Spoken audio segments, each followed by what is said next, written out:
Welcome to the Wahtonka Community School 2016 graduation. If you would please stand for the Pledge of Allegiance.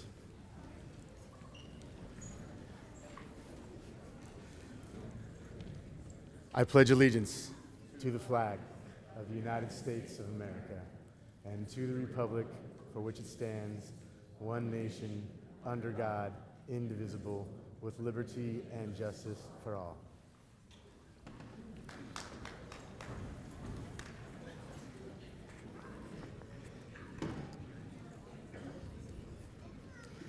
Thank you all for coming this evening. I'd like to start tonight by asking our graduates to give all of you a big round of applause.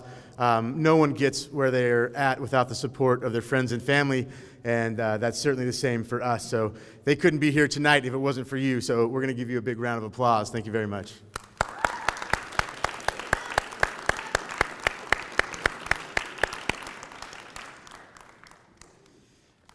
I'm Seth Hedberg, and I'll be your Master of Ceremonies this evening. This is our second year with the Wahtonka Community School, and we graduated 20 young men and women this year. These are outstanding individuals, and as I look down the line here, many projects come to mind. We are a service-based school, and these kids work hard to make our community a better place. And I think of the time we fundraised to feed the homeless, after-school programs run that were amazing and taught football skills, a fitness center that's still there. I could go on and on. A trebuchet that was built by hand. These individuals are amazing and have done incredible things, and I'm very, very proud of each and every one of them. I would now like to introduce you to the visionary principal, teacher, and man behind the Wahtonka Community School, Mr. Brian Goodwin.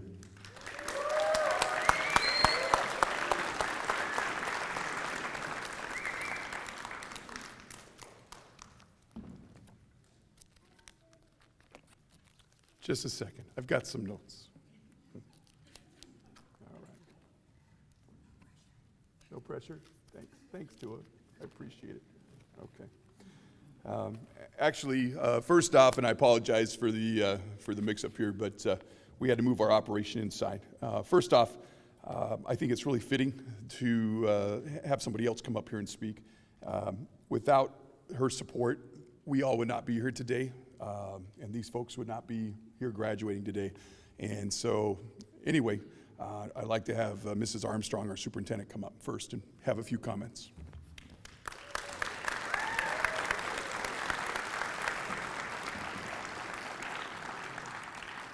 Good evening. On behalf of the North Wasco County School District 21 Board of Directors, I wish to welcome all of the relatives and friends who have joined us here this evening to celebrate the Wahtonka Community School graduating class of 2016. A special thank you to all of the parents, grandparents, other relatives, teachers, staff, and all of the community members who have helped each of these students reach their goal. Before you, you have young people who have followed a different path in order to reach the goal of high school graduation. They've overcome many challenges and obstacles in order to be sitting here before you, but I can guarantee you that their diploma is as valuable as any high school diploma anyone is receiving in the United States this year. So I hope that each of you before me that are graduating, I hope that you have some positive memories of Wahtonka Community School to take with you, because I know you've all had your challenges, but you've met them and you've arrived. Each of you possesses a unique set of gifts and talents that our world needs. You represent our future. Thank you for the hope and inspiration that you are giving to others. We're all very proud of you, and we wish you many happy and peaceful adventures in your life.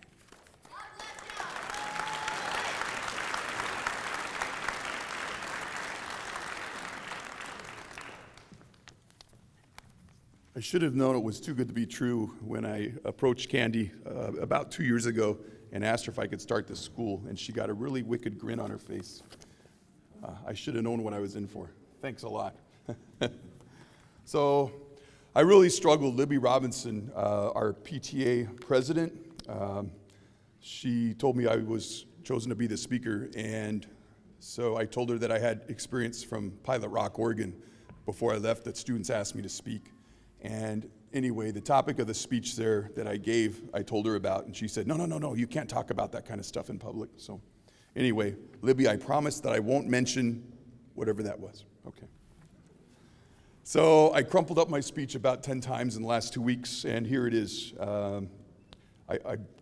I'm hoping to offer the graduates a little something. I hope you remember it, and it might be of use to you. I sure hope so.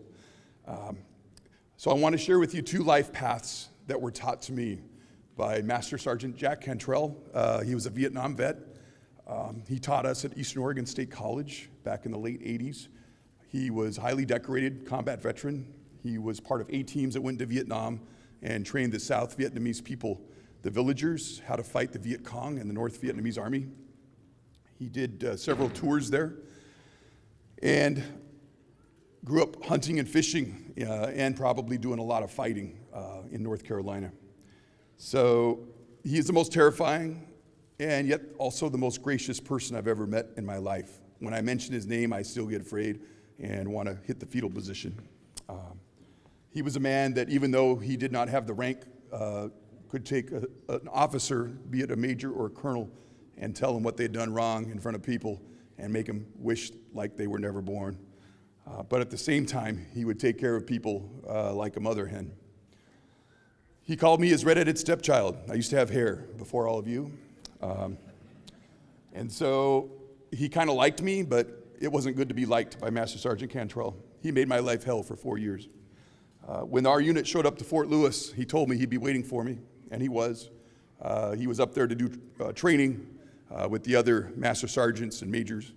And so when I finally found him, he was standing up on a rock, and the 400 or 500 of us got off the cattle cars and approached him. And he said, "Why, my red-headed stepchild, get over here." He said, "This is my rock. I want you to love my rock." So we got off of his rock. It was about 2 feet high. And he said, "Rest your feet up on my rock, poor weary soul." So I did. And then he said, "Give me 100 push-ups." That's how he showed love. I hope I've showed you that kind of love here. When I was rappelling off a 300-foot cliff up outside La Grande, and we were supposed to switch hands, he had taught us a technique. And so I tried it and messed it up, and so I ended up with both my hands on the wrong rope, which if you've ever rappelled, your back is to the ground, you're on a sheer cliff. I had 100 feet to fall to my death. The captain was on belay, had the rope below me, so all he has to do is pull on it, and I'm saved. And the master sergeant said, "You idiot, red-headed stepchild." He said, "Sir, give me that rope." So he goes over and takes the rope from the captain, and he said, "You've got 100 feet to figure it out, you idiot." He dropped the rope and walked away. I had 100 feet to figure it out. I let go, I fell, and I fell. And about 5 feet off the ground, I finally got my hand on the back rope, and I lived. He really liked me. So he shared 2 paths of life with us, and they're really technical terms, so I'll try to break them down for you. The first life choice he called fat, dumb, and happy. We would go for a run 3 days a week in La Grande, even if the thermometer said things like 2 or -6 and the roads were icy. We'd leave at 5:30 in the morning. At the end of our run, he'd bring in a box of donuts. He called them fat pills. It was a test.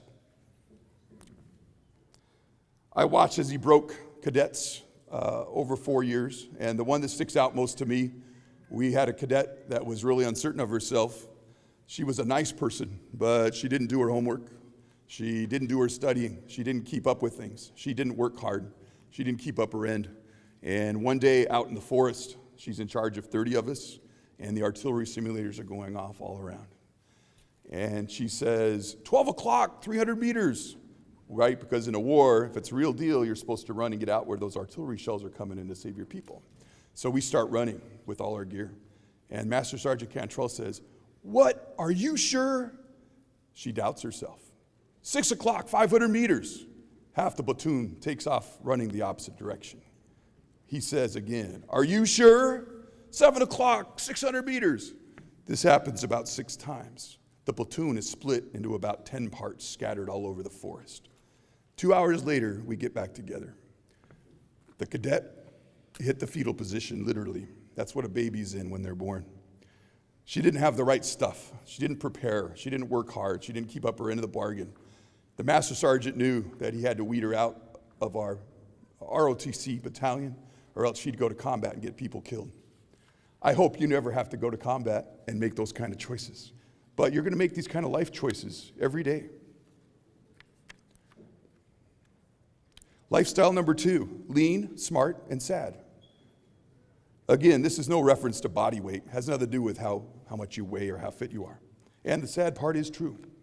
You're responsible for you. I've had adults come up to me and say, "Hey, you need to tell me when I'm doing something wrong." And I said, "Hey, that's my job for me. That's your job for you." So you're going to go to work someday.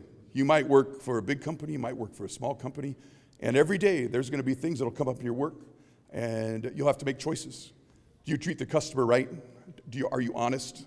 If they forget to grab that dollar for change, do you pocket it? Do you keep it? What's your supervisor like? You might end up in some really tough spots. And I'm going to illustrate one for you that I found myself in a couple of years ago.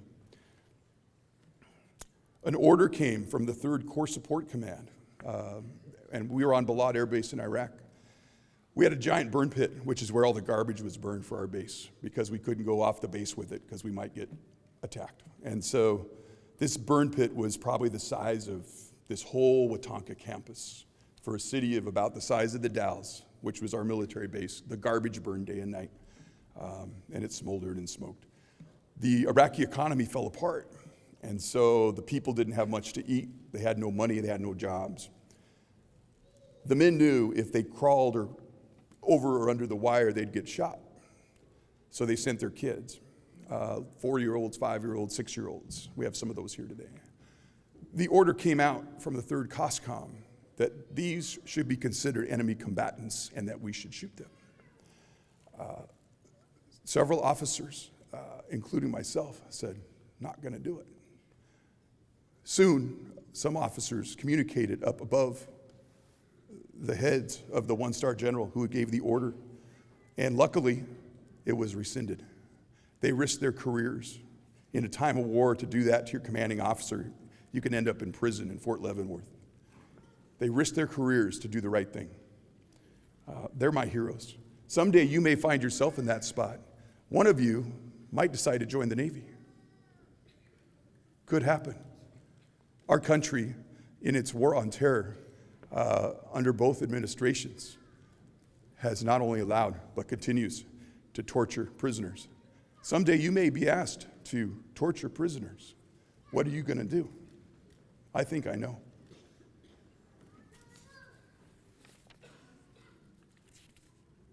All right, so you're out, you got your job, you're doing great stuff.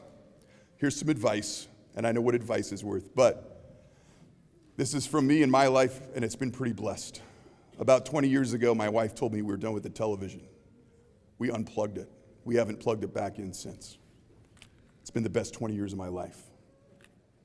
Watching TV depresses you. It makes you sad. You get to see visions of people doing things you can't afford to do, being slimmer than you can ever hope to be, computer generated, all buffed up and looking good. Kill it.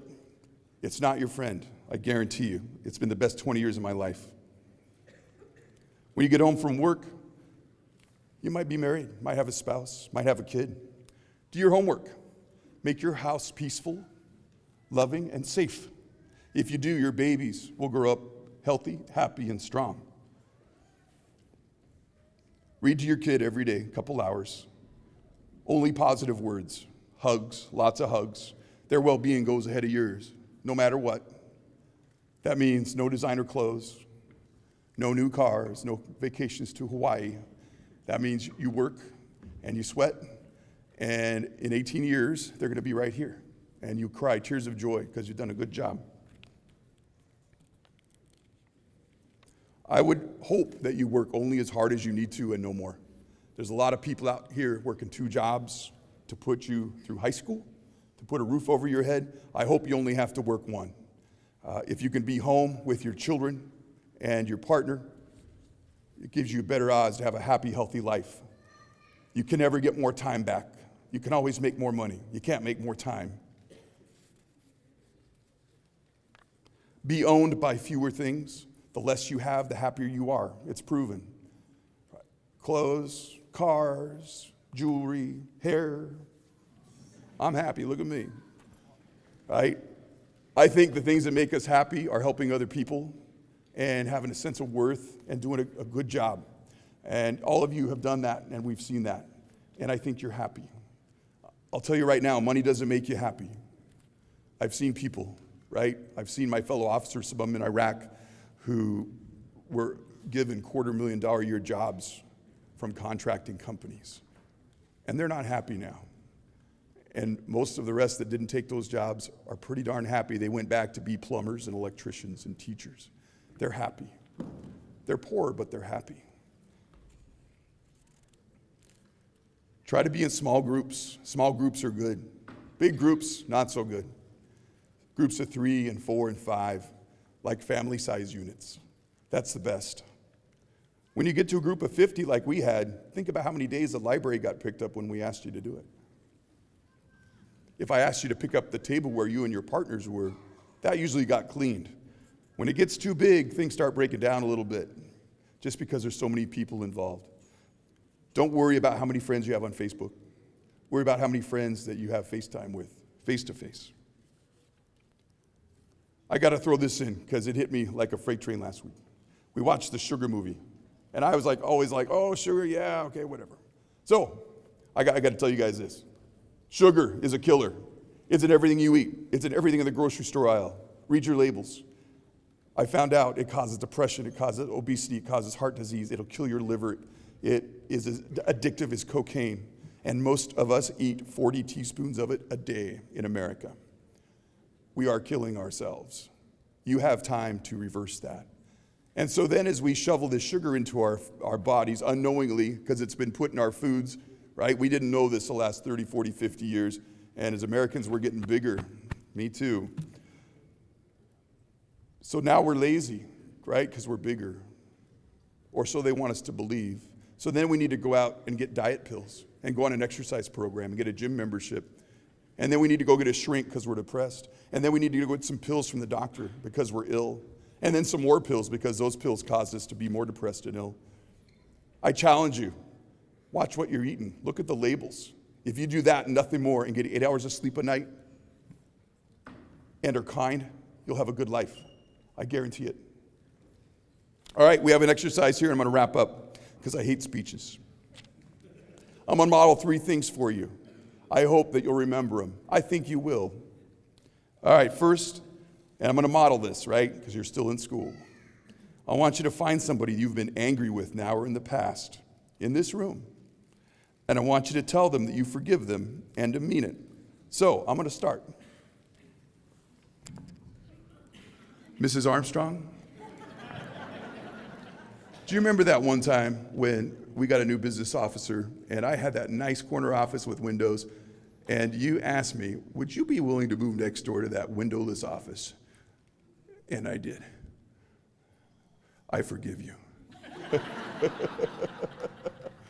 All right, now it's your turn. Students and everybody else in the audience, right? Because you've been good role models for these people. I want you to take a minute, and if you have somebody, I bet you do, let's take about a minute, and I want you to forgive somebody. Go for it.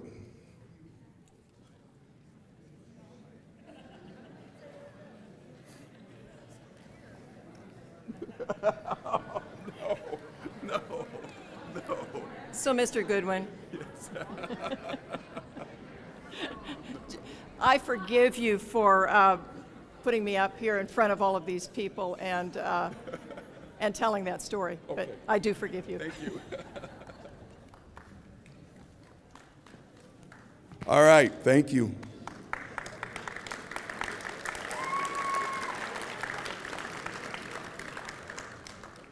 I can tell you, if you can forgive, you can lead a good life. I could stand up here and tell you all of the bad things that have happened to me in my life. Some of them I caused on myself, and a lot of other things happened outside of my control. All the people that have wronged me.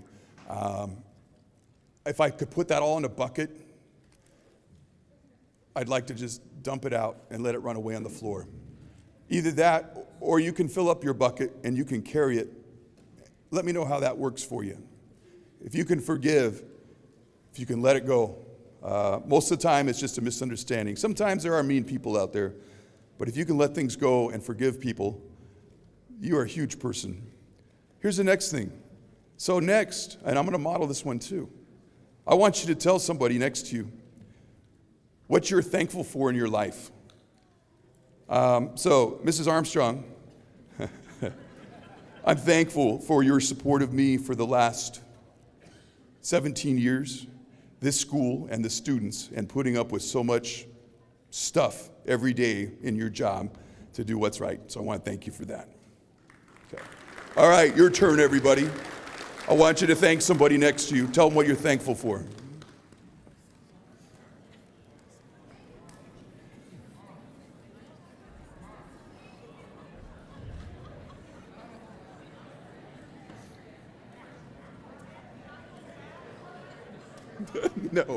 No, Mrs. Roderick, you can't go back one.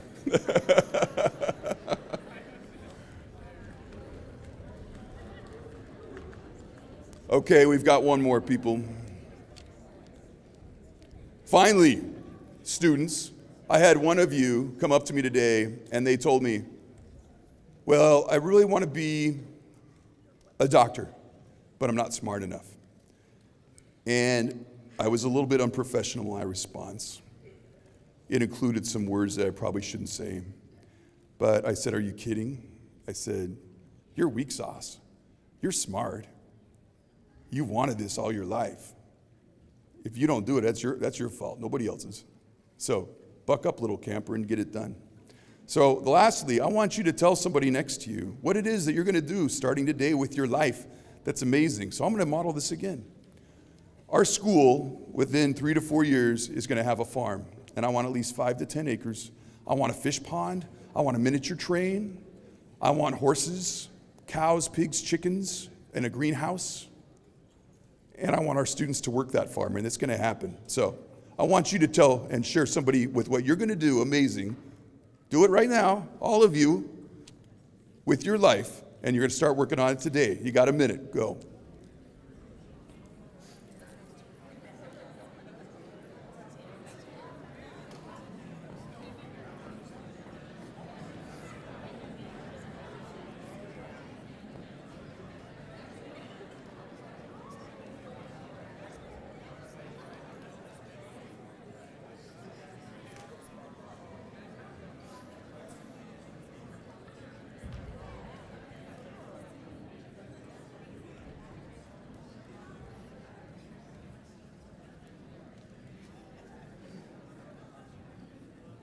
Uh-oh. So, Mr. Goodwin, one thing about Mr. Goodwin over the years, he'll say something like he just said, and so I try to give people opportunities. And so, I'm going to work on that goal with you under one condition. I've always wanted to have a therapeutic horse ranch, so if he'll incorporate the horses and so forth that go, if we could have a therapeutic part of that, I'm going to help you get there, okay? We're doing it. All right.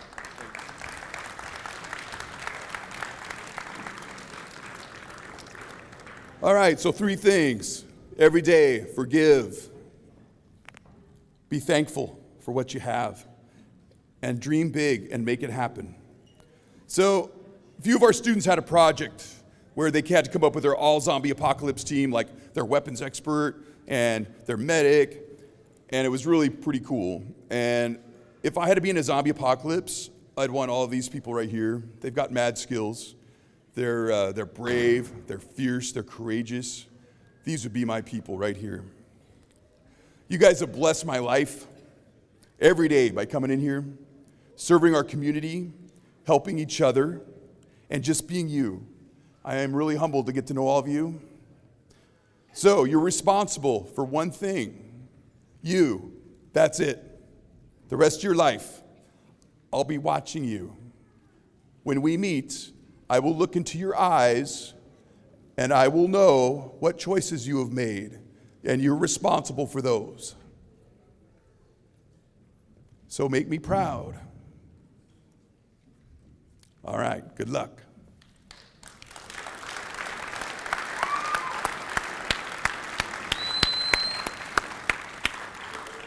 Thank you, Mr. Goodwin. I love sugar. There will be cake and punch in the library after we're done here. I suppose I should forgive somebody for something. Hey, boss, remember that time we decided to start a high school? And we had to go door to door to recruit students? And we came to that house with a terrifying dog sitting in front of the door at the top of the stairs? I forgive you for making me go and knock on that door.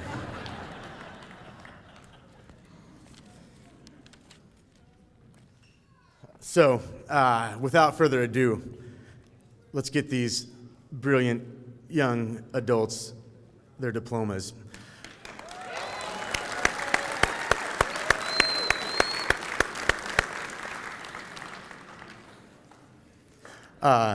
This group of students is particularly special to me. I have a niece, 2 nephews, students that I've known for 9 years, and some of my closest friends graduating today, and a stepdaughter-in-law as well. Yes, Ansley.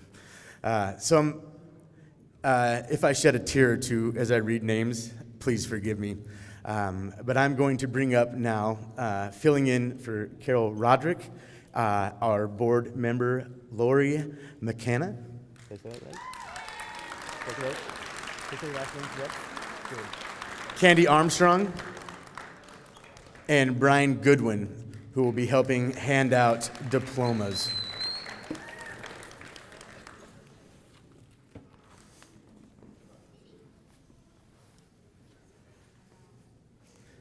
If you would please stand, graduates.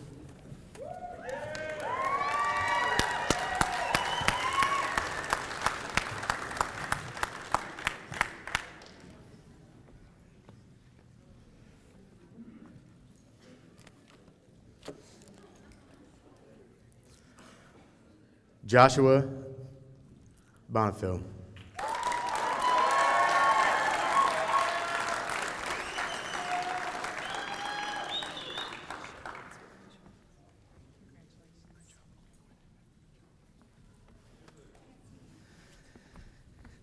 Caleb Caparelli.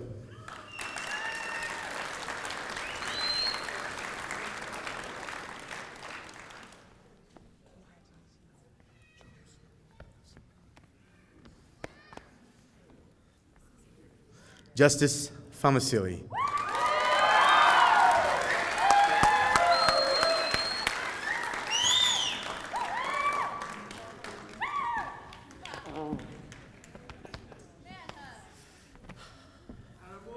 Tua Famasili.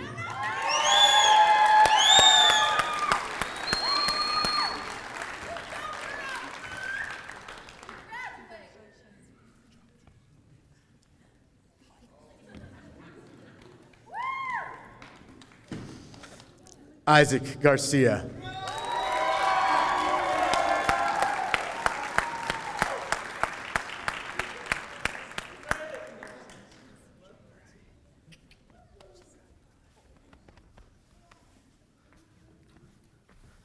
Jonathan Gerard.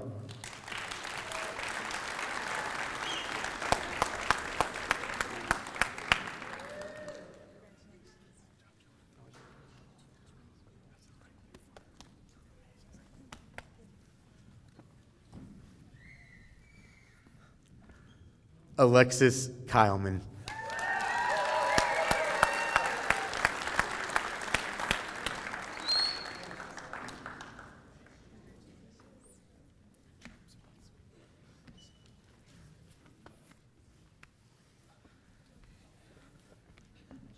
Tiffany Lindsay.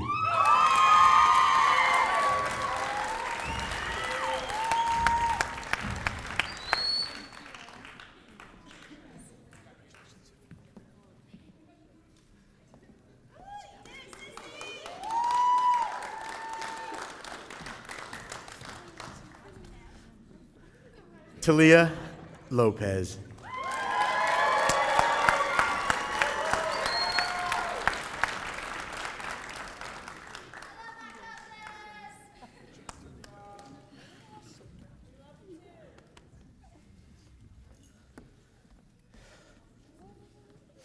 Amanda Miller.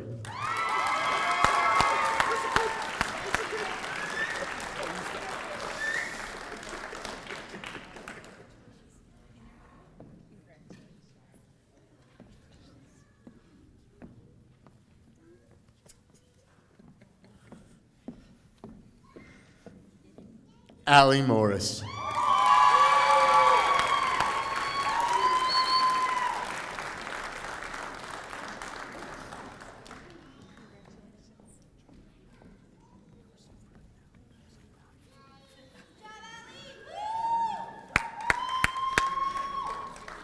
Carissa Parker.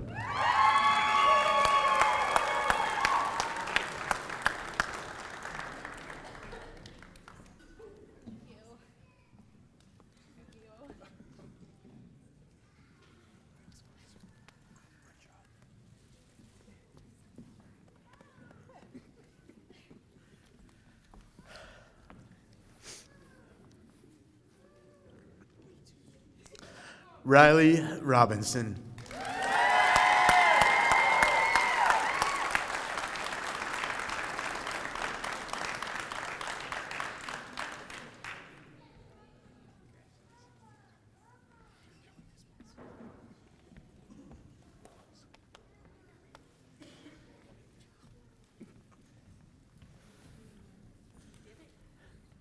Ansley Morris.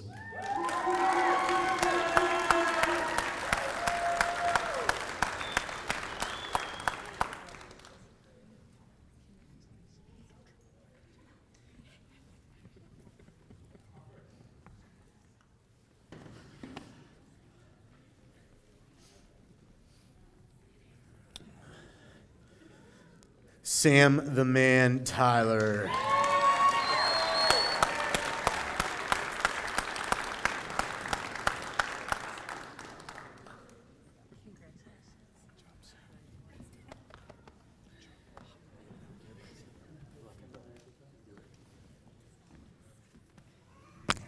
I just want to say something. I want to thank my dad for believing in me, and my mom, and my brother, and my coach. He's a stud. His name's Ryan Mansoon. He's right there. And to my Lord and Savior, Jesus Christ, you're awesome.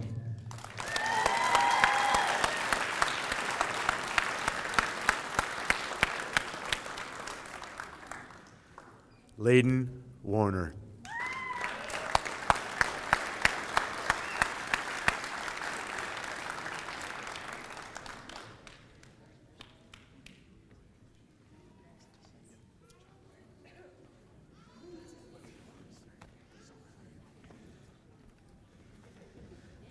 And also, not walking this evening, graduates also are Henry Goodwin, Taylor Hilmo, Devin Rainicius, and that rounds off the Wahtonka Community School class of 2016.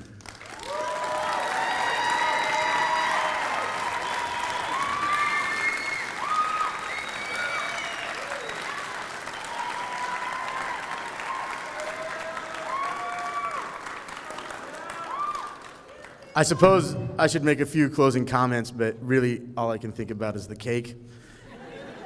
So I'll leave you with this. These are some of the most amazing individuals I've ever had the opportunity to meet and spend time with.